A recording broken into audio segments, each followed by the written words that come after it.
પોરબંદર બરડા પંથકમાં માવઠું મુસીબત બન્યું। 5 થી 6 ઇંચ જેટલો કમોસમી વરસાદ પડતા ખેતરોમાં જળબંબાકાર। ખેતરોમાં પાણી ભરાઈ જતા મગફળીના પાથરા પાણીમાં ગરકાવ। આફતનો વરસાદ પડતા મગફળીનો પાક સંપૂર્ણ નિષ્ફળ ગયો। ખેડૂતોના મોઢે આવેલો કોળિયો છીનવાયો। કુણવદર, ભેટકડી, ફટાણા, મોરાણા સહિતના ગ્રામ્ય વિસ્તારમાં ધોધમાર વરસાદ। રામવાવ, મજીવાણા, અડવાણા સહિતના ગ્રામ્ય વિસ્તારમાં ભારે વરસાદ। આભમાંથી આફત તૂટી પડતા ખેડૂતોને રડવાનો વારો આવ્યો છે।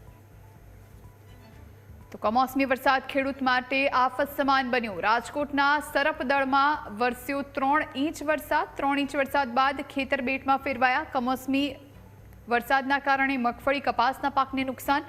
સરપદળ ગામમાં ખેતરમાં પાણી ભરાયા છે। ગત રાત્રિએ 3 ઇંચ વરસાદ અહીં વરસી ગયો છે।